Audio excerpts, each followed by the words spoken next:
Hello and welcome to Nationwide on the network service of the NTA. I am Olajide Bello. Remember, you can watch these broadcasts live on our website nta.ng/live and on our other social media handles displayed on your screen. And let's start from the National Assembly, where the Senate has screened and confirmed Dr. Bernard Mohammed Doro as Minister of the Federal Republic of Nigeria. Dr. Doro from Plateau State was nominated last week by President Bola Tinubu. Nomination of Dr. Bernard Mohammed Dodo is hereby confirmed as a Minister of the Government of the Federal Republic of Nigeria. Holds degrees in pharmacy and law and master's degree in business strategy and advanced clinical practice. He is the third person appointed as minister from Plateau State under the current administration. First to be appointed was Simon Lalong, who later won a court case and proceeded to the Senate. Also appointed was Professor Nentawe Iwada, who also later vacated the ministerial seat after being appointed the national chairman of the ruling APC. In the meantime, 6 lawmakers have defected to the All Progressives Congress. This was during Thursday's plenary at the House of Representatives. 5 of the 6 lawmakers from Enugu State left the People's Democratic Party, while 1 from Plateau State dumped the Labour Party. National Assembly correspondent Mitaire Ikpen reports that their defection was witnessed on the floor by the national chairman of the All Progressives Congress, Professor Nentawe Iwada, and Governor Peter Amba of Enugu State.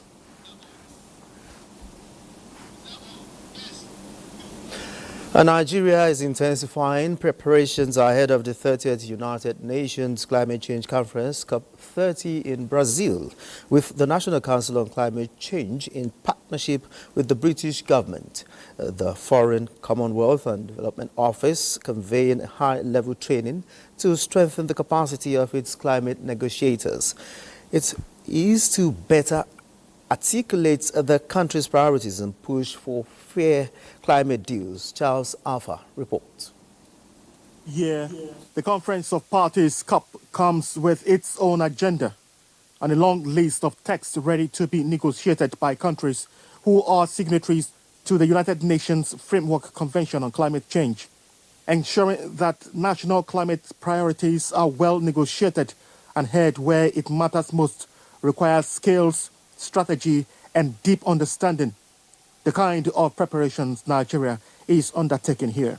With support from the British government and the Foreign, Commonwealth and Development Office, the National Council on Climate Change is organizing this COP30 briefing and negotiators training for representatives drawn from various MDAs and civil society organizations across Nigeria, just weeks ahead of COP30 in Belém, Brazil.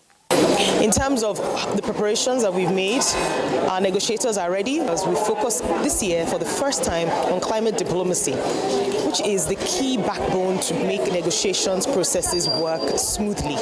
This is an important milestone, and the UK stands ready to support Nigeria in turning these ambitious commitments into climate action. Majikodmi said, as Nigeria prepares for Belém, every word negotiated and every coalition built must translate into cleaner air, resilient communities, and secured livelihoods for Nigerians. Charles Alpha, NTA News. In the meantime, the Nigeria Security and Civil Defense Corps (NSCDC) has deployed 10,250 operatives, including tactical teams from the national headquarters and neighboring states, to provide maximum security before, during, and after the Anambra governorship polls. The national spokesperson, Afolabi Babawale, in a statement reaffirms the Corps' commitment to working in synergy with the Nigeria Police and other sister agencies under the Interagency Consultative Committee on Election Security to ensure the safety of voters, electoral materials, and officials. And time to join Adiola Komiakere in Lagos for more stories on Nationwide. Good afternoon, Adiola.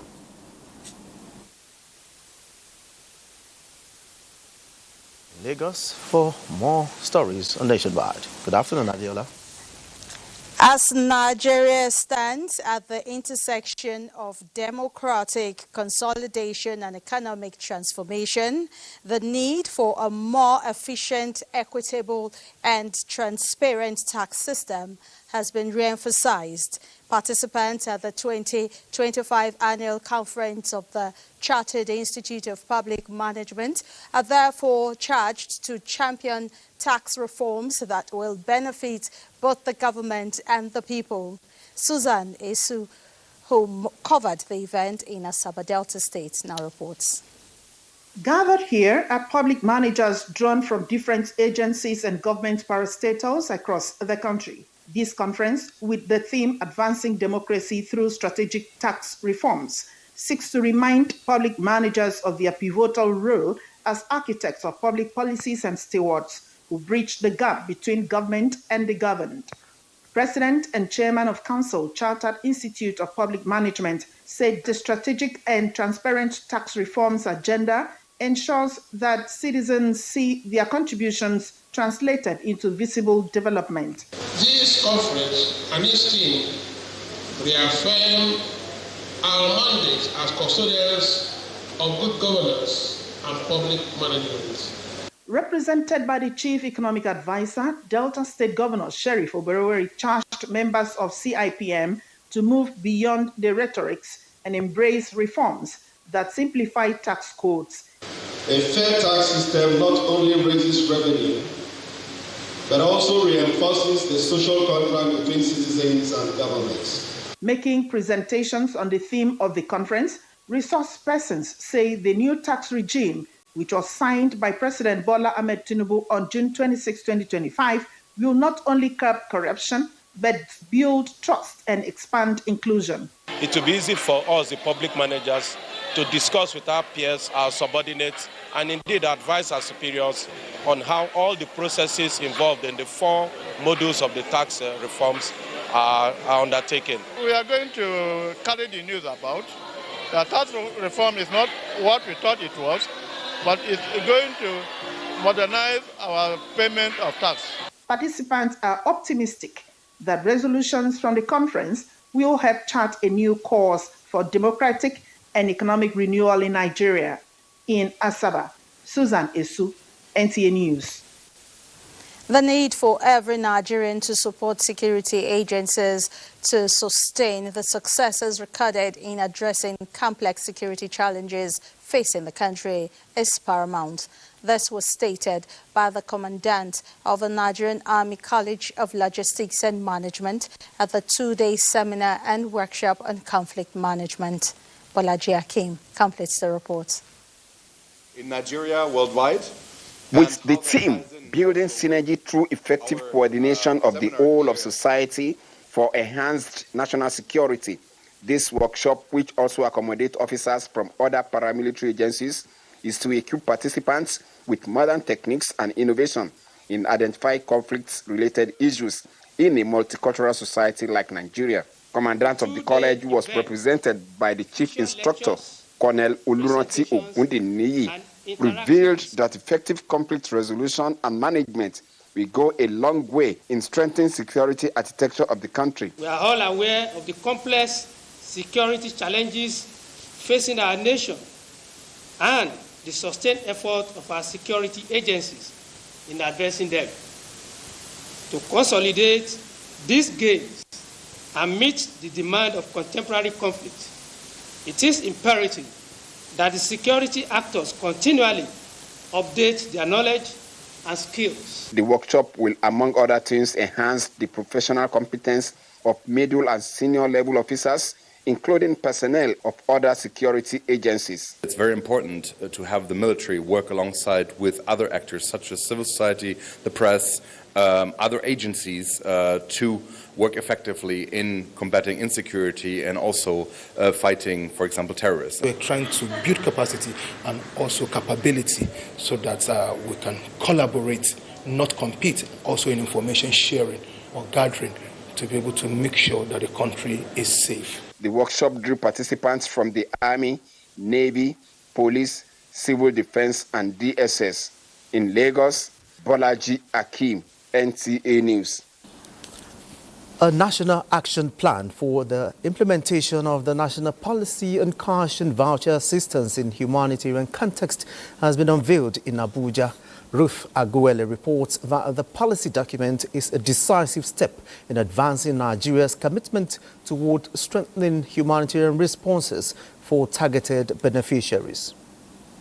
Social safety net programs, like the federal government's conditional cash transfer, has continued to stir hope and act as a lifeline for beneficiaries across the country. To upscale interventions, the federal government has once again demonstrated commitment with the unveiling of a national policy for cash and voucher assistance in a humanitarian context. The policy document sets out strategic priorities and actionable steps that will serve as a guide for humanitarian actors towards a coordinated delivery of cash and voucher assistance to vulnerable groups. This policy is about empowerment. It is about restoration of dignity. Its impact will not only be realized through collective action, but by our shared commitment to operationalize and institutionalize it at the sub-national level, where the realities of humanitarian response are most acute. It institutionalized cash and voucher assistance as a central component of our national humanitarian architecture, ensuring that assistance is timely.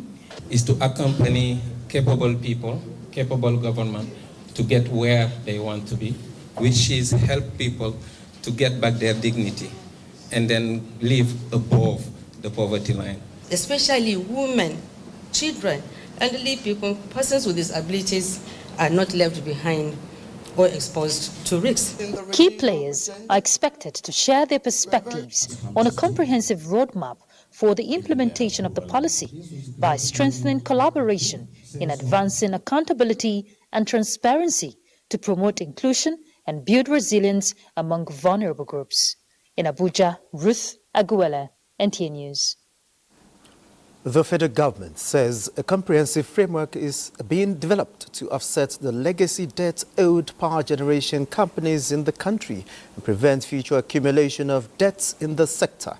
This is coming as the representative of the Federal Ministry of Power, members of both Senate and House committees on power, interact with power generation companies at a two-day summit to chart a sustainable way of addressing challenges in the generation arm of the value chain. With the theme, A Decade of Power in Progress, Driving Nigeria's Energy Transformation, stakeholders note that the gap between the current generation capacity and national demand continues to constrain economic productivity, hence the need to address issues of infrastructure deficits, tariff structures, gas supply constraints and financial sustainability as the call for collaboration.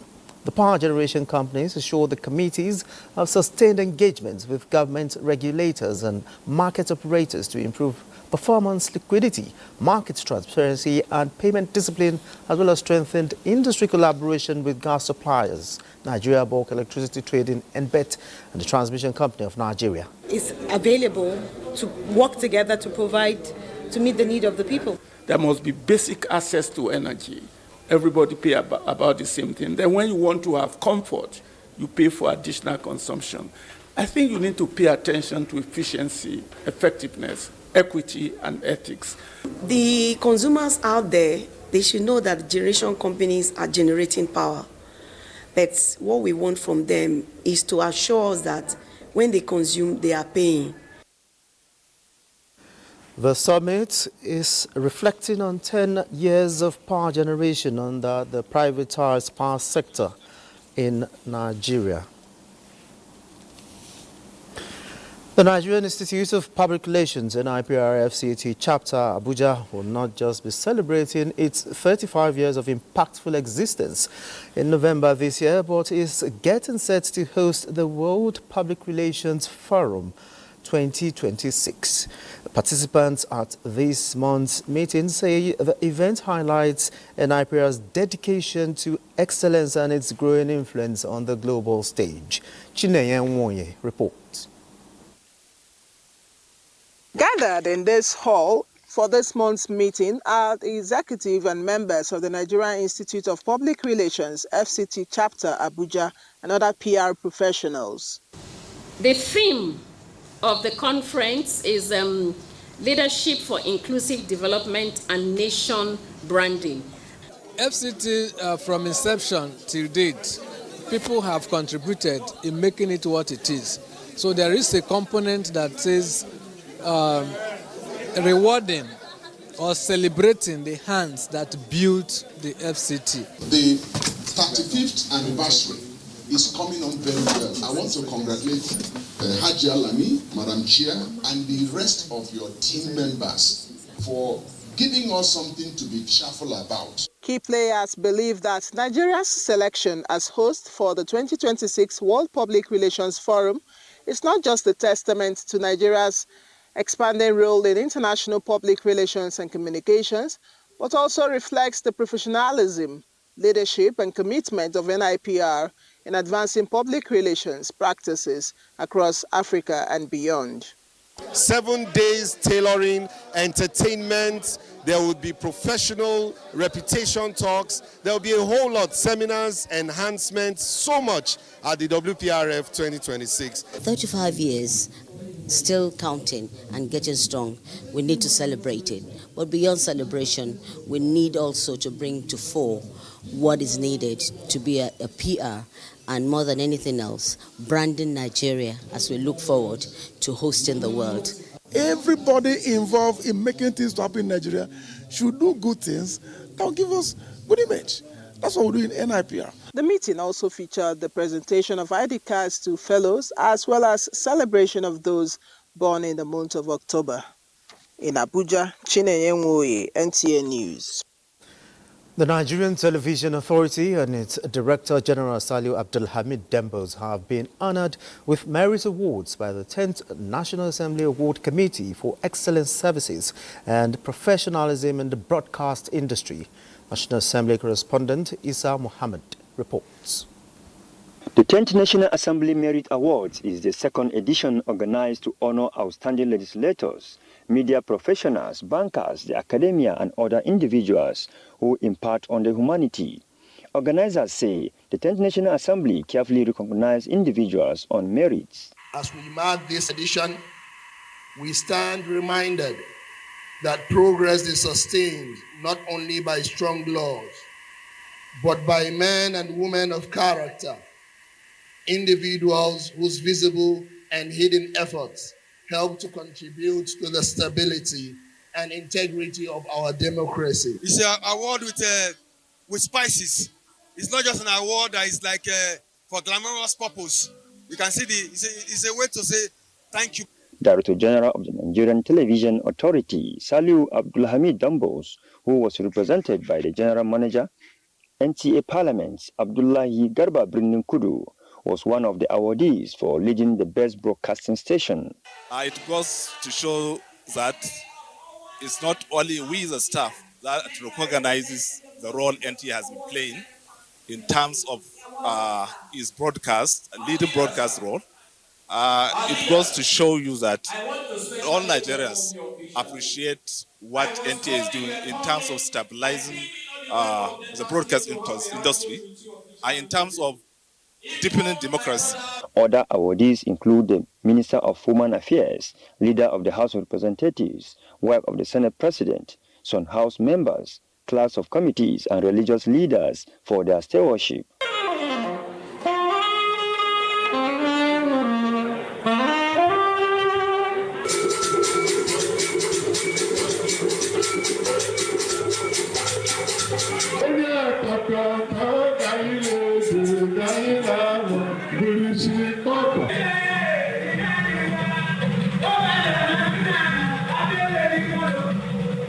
From the National Assembly, Isa Muhammad, NTA News.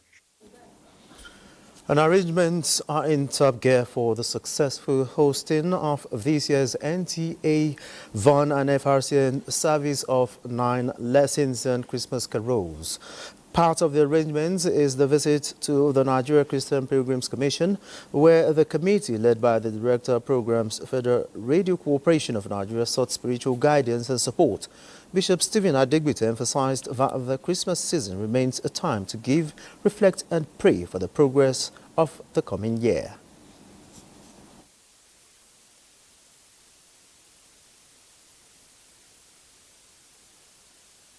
In John 3:16, for God so loved the world, he gave his only begotten Son. Whosoever believes in him will not perish, but have everlasting life. And the theme you have chosen for this year, strength in the Lord, Christ is our strength. That is part of what Mr. President believes in. We can assure you of our support so that you can have a wonderful Christmas carol. The Planning Committee also visited the National Directorate of Employment to intimate the management of the forthcoming event. We are going to give him the maximum support. We will all follow him on that day. You will all see us, all the directors, the assistant directors, deputy directors, all of us will be there. The 2025 NTA FRCN and Vaughan Christmas Carol and Service of 9 lessons is billed for the 7th of December. In the meantime, the new service chiefs appointed by President Bola Tinubu on the 24th October 2025 have assumed office after a colorful military regimental ceremony at the Armed Forces Complex in Abuja following their recent confirmation. Defense correspondent Najatu Tijani has the compilation of the event.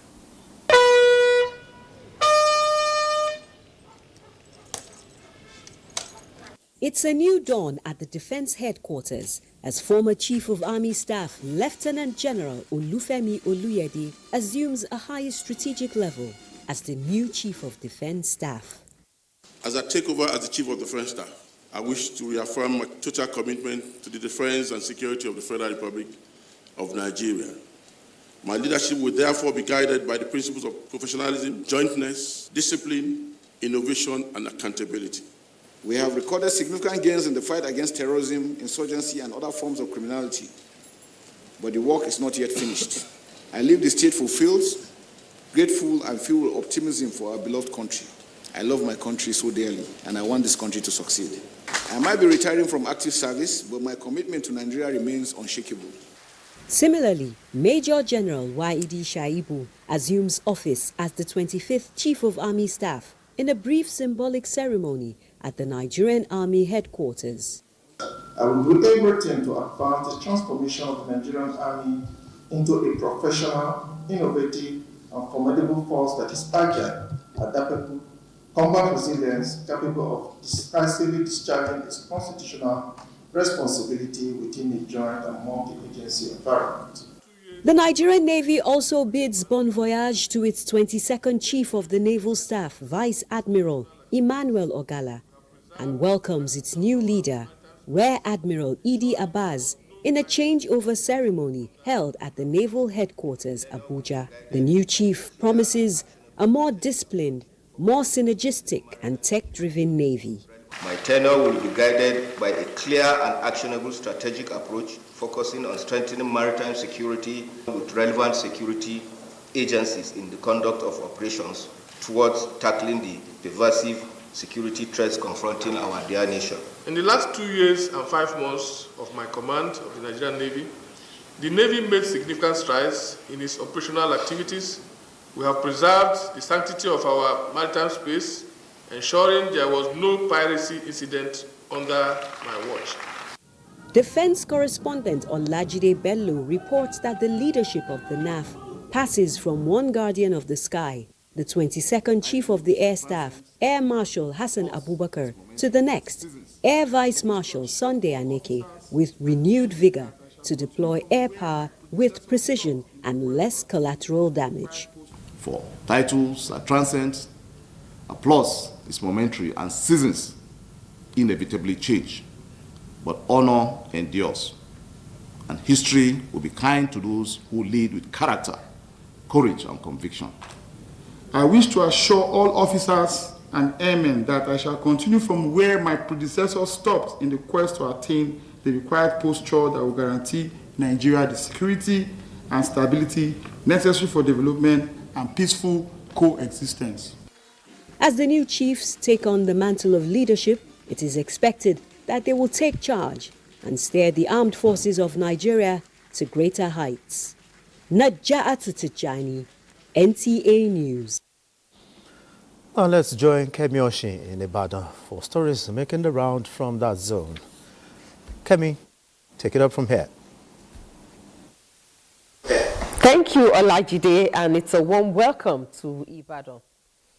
The Independent National Electoral Commission, INEC in Oyo State, has intensified efforts to sensitize residents on the importance of participating in the ongoing continuous voter registration exercise.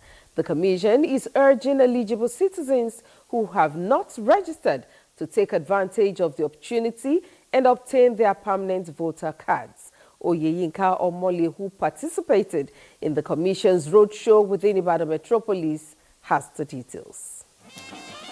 In a bid to reach unregistered voters across Oyo State, the Independent National Electoral Commission, INEC, launched a sensitization campaign aimed at encouraging citizens to register before the end of the first phase of the ongoing nationwide continuous voter registration exercise. Led by the Administrative Secretary, Rosemary Alaba, a team of INEC officials took the enlightenment drive to major markets and strategic areas within the Ibadan metropolis, engaging residents directly. During the exercise, members of the public took advantage of the outreach to seek clarification on registration procedures and how to update their voter information. The purpose of this is just to create awareness for the general populace. Why those that have one issue or the other in the last election that cannot use the permanent voters card to vote can easily come out to rectify the fault. Or those that wanted to transfer from one polling unit to another polling unit, from one area to another area, from one local government to another local, or from one state to another state. While we are doing this, people troop out, listen to us, they ask us questions. The officials urged new voters aged 18 and above, as well as those who wish to transfer voting rights, replace lost or damaged cards, or correct errors on their permanent voter cards, to visit INEC offices in their respective local government areas. In Ibadan, Oyeyinka Omole, NTA News. Now, in today's fast-paced work, many people spend long hours sitting at desk or using computers. Experts are, however, emphasizing the importance of ergonomics, which is a science that focuses on creating a safe and comfortable workplace to improve well-being and productivity. This was the focus of the public lecture delivered by Professor Kazim Adebiyi at the University of Ibadan. Lukman Hassan tells us more. Ergonomics to the rescue. Professor Kazim Adebiyi said that the practice of ergonomics is an important part of managing one's health and safety, and when applied consistently, one will be able to build healthier habits, reduce fatigue, and enhance quality of life, as medicine cures the disease, but ergonomic cures the cause. We will not be relying so much on drugs. And we know if you just comply with simple principle of ergonomics, some of the health issues we are confronting with will be a thing of the past. It was also stated that ergonomics plays a vital role in the management of human health and safety and should be practiced accordingly. Manage your health without using drugs. Some of the things we have taken for granted have been shown to us. Even our sitting habit can cause some problems. We go towards the path of prevention, rather than breaking down and looking for drugs. Drugs has its adverse effects. It was further agreed that ergonomics focuses on reducing strain, fatigue, and the risk of injury by adapting tools, equipment, and work environment to human capabilities and limitations. In Ibadan, Lukman Hassan, NTA News. Thank you for joining us. This is Medigri. Preparatory to the 2020 fiscal year, Borno State Ministry of Budget and Planning organized a 2026 budget town hall meeting with the theme From Recovery to Prosperity, Accelerating Sustainable Growth and Building a Self-Reliant Borno. Umar Jumbarima reports. The event brought together all relevant stakeholders to chart a new course in budget planning and implementation, identifying key contributions, especially from the grassroots, as a way of ensuring a smooth and result-oriented budgeting process. Secretary to the state government, Bukar Tijani, noted that previous budgets under the leadership of Governor Babagana Umar Zulum have earned commendations and awards beyond Nigeria's borders, emphasizing that it goes beyond just budgeting, but a reflection of milestone achievements that continue to elevate Borno State to greater heights. His administration has championed quite a number and a lot of what an administration should do. Commissioner for Budget and Planning, Babagana Mustafa Malambi, stated that in the past years, the Borno State annual budget focused solely on recovery, disclosing a shift in the forthcoming 2026 budget with emphasis on prosperity, noting that despite ongoing challenges, Borno State continues to record notable achievements in recovery and development. We have achieved massive milestones in reconstruction, voluntary resettlement, and revitalization of local governance. Chairman House Committee on Budget and Appropriation, alongside Commissioner for Finance, assured that every kobo will be accounted for and utilized as intended, reaffirming their commitment to making the 2026 budget a landmark tool for reviving the state's economy and positioning Borno State to compete on a global scale. In Maiduguri, Umar Jimbarima, NTA News.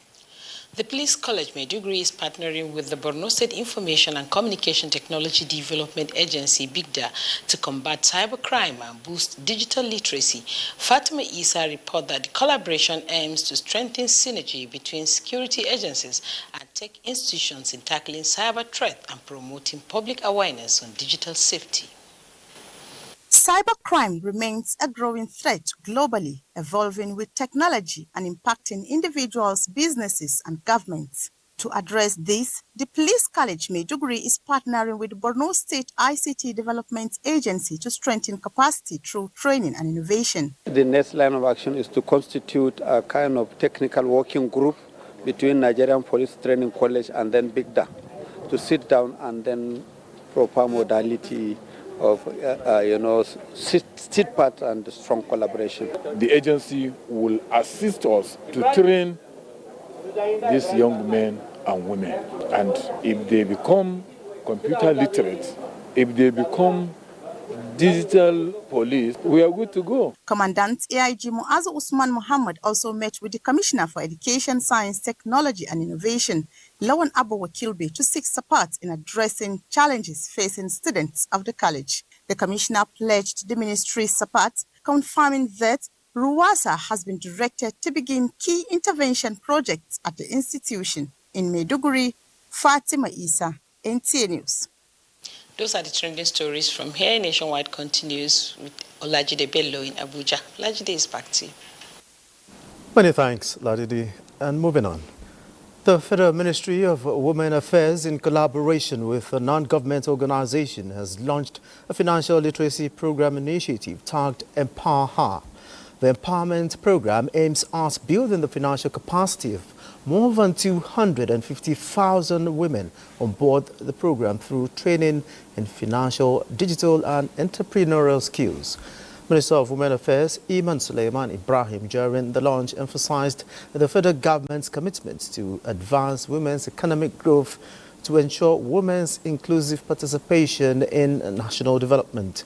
The Women Affairs Minister said with Empower Her initiative, the present administration is laying the foundation for a financially literate and economically empowered generation of Nigerian women who will transform families, communities, and the nation.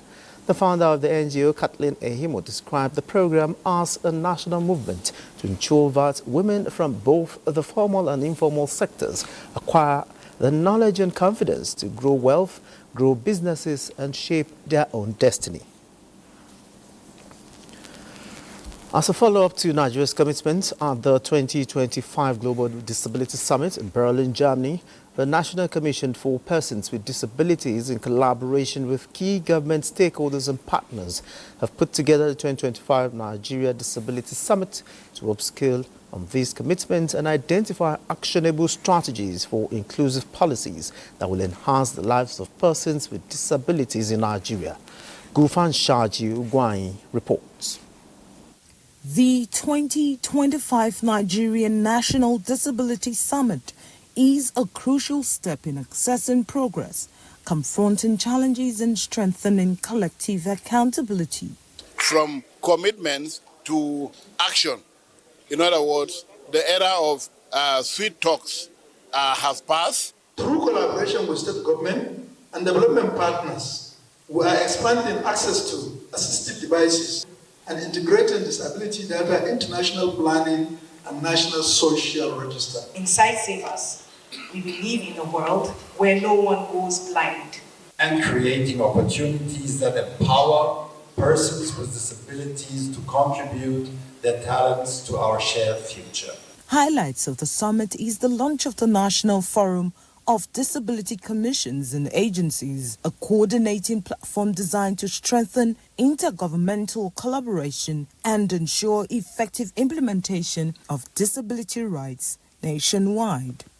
I want to see individuals begin to showcase themselves as being a factor of inclusion. The women have additional issues of gender-based violence, so many things, maternal care, a lot of issues that we need to pay extra attention to.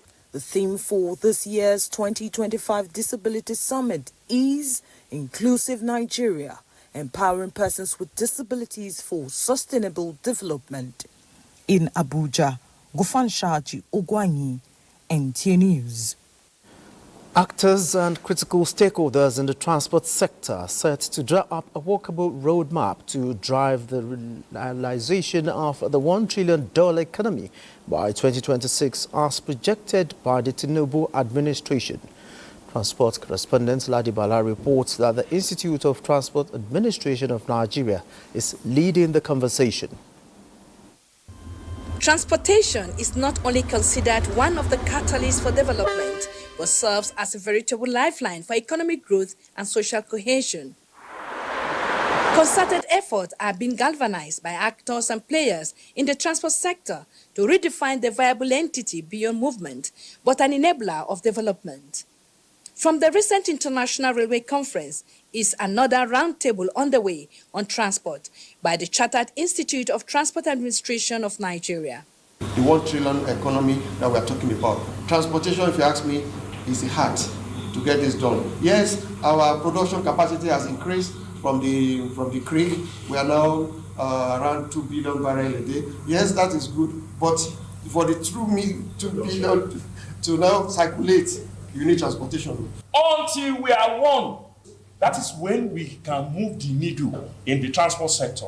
If you have a sector that is well organized and governed, and there is a principle, a practice, a way about how you use the road first. So all of these issues have to do with attitudinal content of the drivers.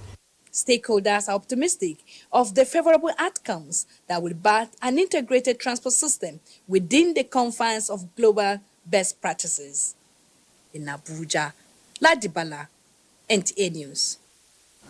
The National Board for Technical Education is taking steps to formalize and standardize the beauty, wellness and care industry in line with global best practices to ensure the practitioners receive proper training and certification. Muhammad Umar Ajingi reports. The beauty, wellness and care industry remains one of Nigeria's most vibrant sectors, providing employment to thousands across the country. But many of the practitioners still operate without formal training or certification, a gap that limits the sector's true potential to drive national growth. To bridge this gap, the National Board for Technical Education, NBTE, is taking decisive steps to formalize and standardize the industry in line with global best practices. The newly inaugurated Sector Skill Council, Professor Bugaja explains that, will be responsible for driving the standard, promoting skills development, and aligning the sector's operations with MBT's broader mission. So this is the Sector Skill Council that is going to drive the development of this subsector so that it can contribute more to GDP, so that the informal skilled workers in this industry can be properly certified, so that standards can be introduced, quality assurance will be entrenched, and those with the relevant skills will be given appropriate certification. So we look forward to a very formidable outcome from this subsector. It is definitely an enormous task that has been placed upon my shoulders and all the new nominee shoulders, but we are definitely committed to ensuring that this council will make a huge difference in the beauty, wellness and care sector in Nigeria. It will change the industry and the way people view the industry, because we believe this as a big industry that will contribute immensely to the growth of the nation.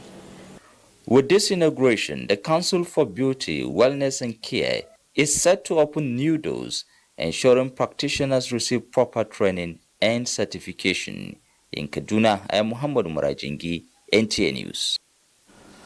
President Bola Tinubu says the future of Nigeria's livestock industry is promising and will soon become self-sufficient in dairy and other livestock byproducts. The president said this at the 2025 Ala Dana Open Day held in Ala Farms, Damal, Kaduna State. Yusuf Jika reports. The Ala Dano Open Day showcases the strides made by Ala Foods in Nigeria's dairy sector, sharing knowledge and fostering collaboration in the industry. Minister of Livestock Development, who stood in for President Bola Ahmed Tinubu at the event, said the renewed hope agenda remains a game changer towards food security, job creation, economic diversification, and priority to public-private participation. He lauded Ala for becoming Nigeria's dairy hub, acknowledging the Danish government sponsorship of 2 dairy development projects on green and productive dairy, improving climate and human-related activities.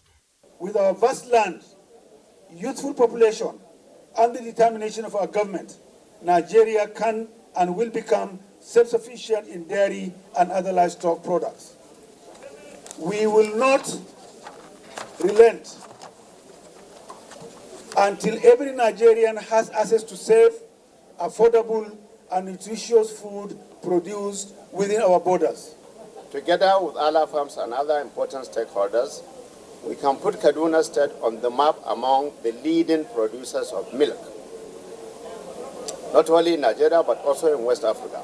Our goal is simple: pass on the knowledge, build capacity for everyone so we can have increased yield in this country. And highlight of the event was the unveiling of Nigeria's Dairy Center of Excellence.